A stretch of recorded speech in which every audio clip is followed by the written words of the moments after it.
महाराष्ट्रामध्ये अमोल मिटकरी सारख्या व्यक्तीला की भाजप सोबत राष्ट्रवादी गेल्यानंतर काय अवस्था झाली हो ह्यांची। अमोल मिटकरी हा बैलगाडी खालचा पैलवान आहे, लक्षात घ्या।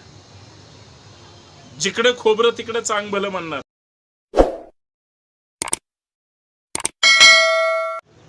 अमोल मिटकरी नामक एक ब्रिगेडच्याच जीवावर मोठा झालेला एक प्राणी तुम्हाला माहिती असेल, जो आता आमदार म्हणून वेगळ्या वेगळ्या भागामध्ये त्यांच्या फुटलेल्या पक्षाचं प्रतिनिधित्व करतो। खरं तर त्यांची अवस्था त्या बैलगाडी खाल्ल्या पैलवानासारखी झाली। बाकी तुम्ही समजून घ्या। प्रश्न असा आहे की ज्या व्यक्तीला संभाजी ब्रिगेडमुळं, मराठा सेवा संघामुळं आणि खास करून ब्रिगेडमधल्या विचारधारेमुळं मोठं करण्यात आलं, मोठा झाला, तो व्यक्ती आज संशय घेतोय ब्रिगेडच्या कार्यकर्त्यांच्या भूमिकेबद्दल।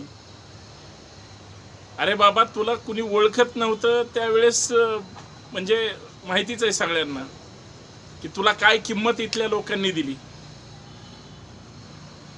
म्हणजे ज्या अकोल्यातून मिटकरींची सुरुवात झाली, पहिल्यांदा सांगतो, ते माझे चांगले मित्र होते, ते ब्रिगेडमधून बाजूला गेले आणि आमचा संपर्क संपला, तसा संबंधही संपला। नाहीतर असा एक आठवडा नव्हता की आमचा संवाद संपर्क व्हायचा। परंतु ब्रिगेडमधून बाहेर पडले, मग ते इकडे तिकडे फिरले, मग ते राष्ट्रवादीत गेले, आता राष्ट्रवादी फुटली, मग ते अजित पवारांच्या पाठीमागे गेले, म्हणजे दल बदलण्याचं काम। पर त्यांचं राजकारण त्यांना लखला। मनोज जरांगे पाटलांचा आता एक मुद्दा आला। मनोज जरांगे पाटील जे काही भाषण करतात म्हणे त्याची स्क्रिप्ट कोणतरी लिहितं। तुमच्या नेत्यांनी आजपर्यंत जेवढी लोक एखाद्याला सभेला जमवली नसतील, आयुष्यभरातल्या जेवढ्या सभा झाल्यात तेवढ्या, त्या जरांगेंनी 35 किलोचा पैलवान आहे, तुमची सगळ्यांची हवा टाईट करून टाकली। आणि तुम्ही अनाजी पंतांच्या ताटाखालचं मांजर आहे आता। अरे तुमच्या दादानी ज्यावेळेस परवा शपथ घेतली सरकारमध्ये, थोबाड दाखवायला तुमची त्या ठिकाणी जागा नव्हती तुमच्याकडे, आणि तुम्ही काय शानपणा करणार कुणाच्या तरी स्क्रिप्टबद्दल। मला जरांगे पाटलांच्या स्क्रिप्टबद्दल, भूमिकेबद्दल किंवा याच्याबद्दल राग का आला? अरे ज्याची फक्त बोलबच्चन करण्याचीच त्या ठिकाणी पात्रता आहे, आणि तेही ज्यांनी महाराष्ट्रभर पैसे घेऊन इकडं तिकडं भाषणं केली, पोरांनी गावगाड्यामध्ये पोटाला चिमटा घेऊन काबाड कष्ट करून मोठ्या मोठ्या व्याख्यानं यांचे सभा कार्यक्रम लावले, त्यांच्या जीवावर हा पैलवान मोठा झाला, आणि आता त्यांच्यावरच जर हा मानगुटीवर बसत असेल तर आता आत्मपरीक्षण केलं पाहिजे।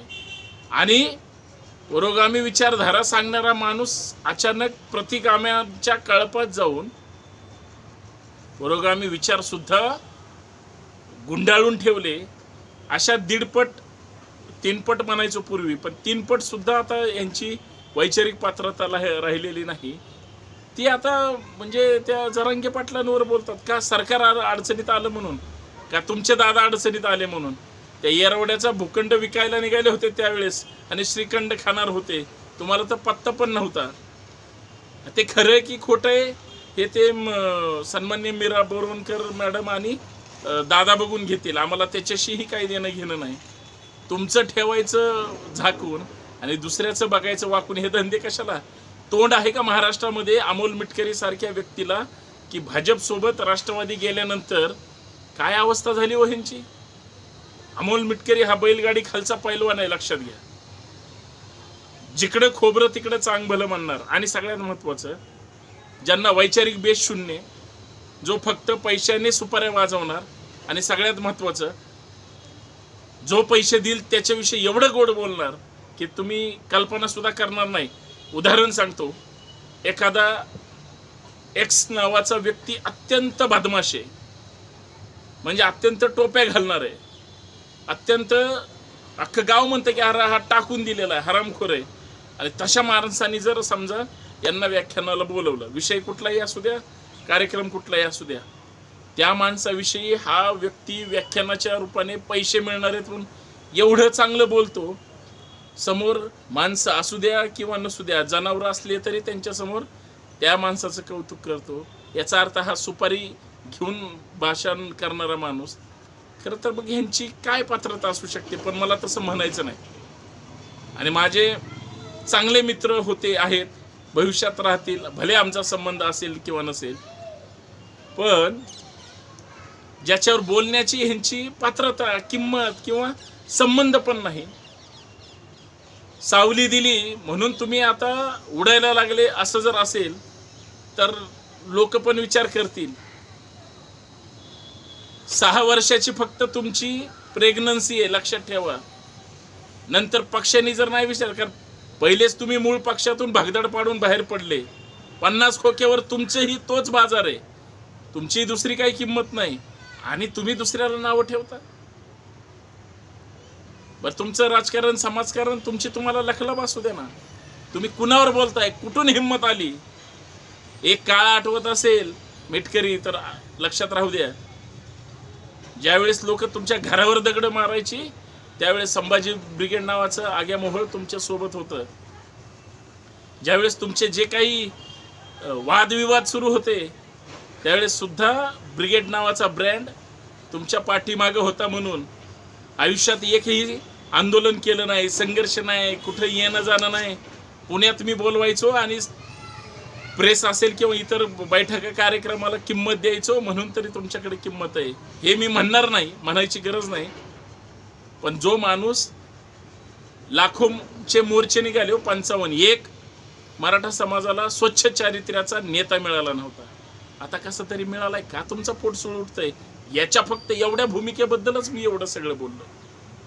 का तुमच्याकडे काहीच नाही, तुमचं दुकान कधीही बंद पडू शकतं. आणि राजकारणात तुमच्यावर सुद्धा चोरावर मोर होणारी लोक तुमच्याच आसपास आहेतच की. आणि स्क्रिप्ट कुणाची असते? मला माहिती आहे, ते आमचे 2-4 इतिहासावर लिहिणारे, बोलणारे, सांगणारे वक्ते, लेखक, सकपूच त्यांनी लिहून द्यायचे तुम्हाला भाषणं. अकोल्यामध्ये तुम्हाला कुणी मोठं केलंय, यवतमाळमध्ये तुम्हाला कुणी कार्यक्रम दिले, महाराष्ट्रामध्ये कुणी फिरवलं.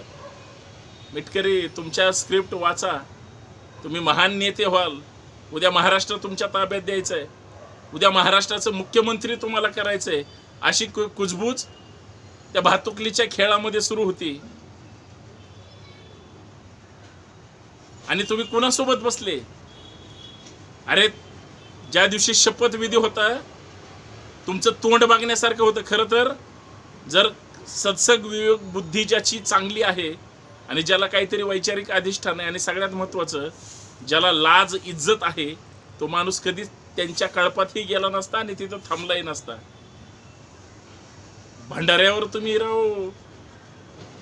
उधळणारी माणसं आणि खोबरं तिकडं चांगभलं म्हणणारी, पैशाचं बंडल बघितलं की भुलणारी माणसं तुम्ही दुसऱ्यावर स्क्रिप्ट बद्दल बोलता. हळूहळू तुमच्याही स्क्रिप्ट निघतील, त्यावेळेस तुम्ही नापास झालेले असाल, लक्षात ठेवा. पण काही असो, तुम्ही चांगले मित्र आहात, मित्र म्हणून राहा. आणि बोलताना तुम्ही कुणाबद्दल बोलता ह्याचा विचार करा. तुमच्या आगे पिछे कुणीच नाही, कारण तुम्ही कर्तृत्वान आहात. तुम्हाला जे काही मिळालंय ते तुमच्या कष्टामुळे मिळालंय. त्या कष्टाचं चीज करा. ज्यांच्यामुळे मिळालंय त्यांच्यावरच पाणी फिरू नका. ज्यांचं खाल्लंय तिथंच घाण करू नका. आणि ज्यांनी मोठं केलंय त्यांच्याशी गद्दारी करू नका. एवढंच हात जोडून विनंती. धन्यवाद मिटकरी साहेब. संतोष शिंदेचं जय जय तुम्हाला.